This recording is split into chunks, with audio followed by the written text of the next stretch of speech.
আসসালামু আলাইকুম। Annie kitchen and blog চ্যানেলে জানাচ্ছি সবাইকে আবারও স্বাগত। এখন টমেটোর সিজন, আর তাই তো এখন বাজারে প্রচুর টমেটো পাওয়া যাচ্ছে, আর দামটাও আছে হাতের নাগালে। কেজিতে পাওয়া যাচ্ছে 20 থেকে 30 টাকায় দেশি পাকা টক টমেটোগুলো। আর এই টমেটোগুলো কিন্তু সারা বছর পাওয়া যায় না, তাই এখনই বেশি করে টমেটো কিনে সারা বছরের জন্য সংরক্ষণ করতে পারেন। আর সবচেয়ে সঠিক পদ্ধতিতে কিভাবে পাকা টমেটো সংরক্ষণ করবেন সে ভিডিওটি আজ আমি আপনাদের সাথে শেয়ার করব। আমি এখানে 2 কেজি টমেটো নিয়েছি, আর টমেটোর মুখে যে বোটা থাকে সেগুলো ফেলে দিয়ে খুব ভালোভাবে ধুয়ে নিয়েছি সবগুলো টমেটো।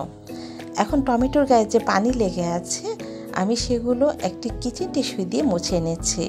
এই কাজটি আপনারা পাতলা সুতি কাপড় দিয়ে করে নিতে পারেন। আর টমেটোগুলো সংরক্ষণ করার জন্য প্রথমেই ফ্রেশ দেখে টমেটো সিলেক্ট করতে হবে। টমেটোগুলোতে যাতে কোনো রকম পোকা বা পচা না থাকে সেদিকটা খেয়াল রাখতে হবে।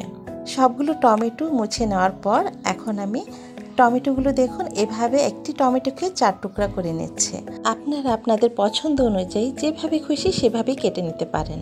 আর টমেটোর মাঝখানে যে সাদা শক্ত অংশ আছে সেটা ফেলে দিয়ে সবগুলো টমেটো আমি ঠিক একইভাবে কেটে নেব।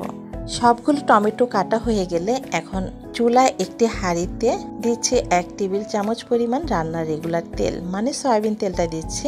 তেলটা ভালোভাবে গরম হয়ে আসলে এ পর্যায়ে দিচ্ছি কেটে নেওয়া টমেটোগুলো। আমি যে পরিমাণ টমেটো নিয়েছি সেখান থেকে আমি অর্ধেক পরিমাণ টমেটো নিয়েছি, মানে 1 কেজির মতো টমেটো নিয়েছি। এখন দিচ্ছি সাথে 1 চা চামচ লবণ আর দিচ্ছি 1/2 চা চামচ হলুদের গুঁড়া। হলুদ লবণ টমেটোর সাথে এখন খুব ভালোভাবে মিশিয়ে নেব। আর এ পর্যায়ে চুলার আঁচটা হাইতে রেখে ঘড়ি ধরে 5 মিনিট পর্যন্ত এভাবে কষিয়ে নেব। এর চাইতে বেশি কষানোর প্রয়োজন নেই, আমি আধা সিদ্ধ করে নেব টমেটোগুলো এভাবে নেড়ে চেড়ে। দেশি পাকা টমেটোগুলো সিদ্ধ হতে খুব একটা বেশি সময় লাগে না। আর এখানে আমি সবগুলো টমেটো একসাথে কষিয়ে নিই, কারণ একসাথে কষিয়ে নিলে কিছু টমেটো শক্ত থাকতো এবং কিছু টমেটো খুব বেশি নরম হয়ে যেত। 5 মিনিট নেড়ে চেড়ে নেওয়ার পর দেখুন টমেটো থেকে কিন্তু অনেকটা পানি উঠে এসেছে এবং টমেটোর যে একটা কাঁচা গন্ধ সেটা দূর হয়ে গেছে। এ পর্যায়ে আসলে চুলাটা অফ করে সাথে সাথে আলাদা একটি পাত্রে ঢেলে একটু ছড়িয়ে নিতে হবে।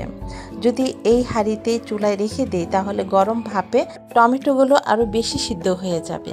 ঠিক একই প্রসেসে বাকি টমেটোগুলো আমি হলুদ লবণ দিয়ে কষিয়ে নিয়ে ঠিক এই হাঁড়িতে আমি ঢেলে নিয়ে রুম টেম্পারেচারে ফ্যানের নিচে রেখে ভালোভাবে ঠান্ডা করে নেব।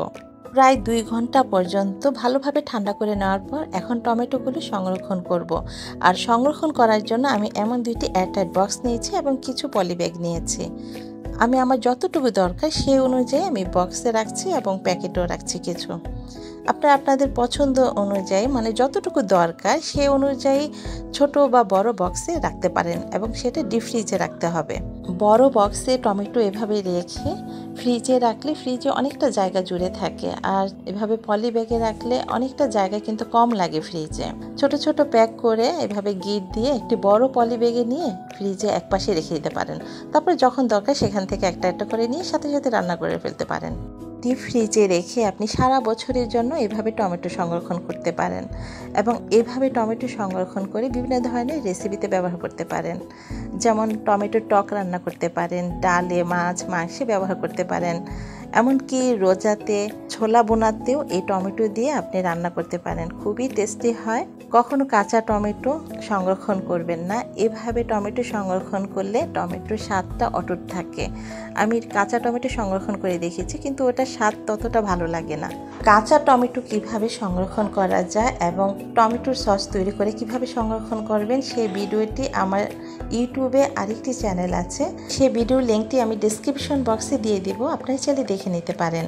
প্রয়োজনে চ্যানেলটি সাবস্ক্রাইব করে রাখতে পারেন, সেখানে দেশি, চাইনিজ বিভিন্ন ধরনের রেসিপি দেওয়া আছে। আশা করছি আমার আজকের ভিডিওটি আপনাদের ভালো লেগেছে। যদি একটু হলেও ভালো লেগে থাকে তাহলে সবার কাছে অনুরোধ রইল চ্যানেলটি সাবস্ক্রাইব করে নিয়মিত পাশে থাকার জন্য।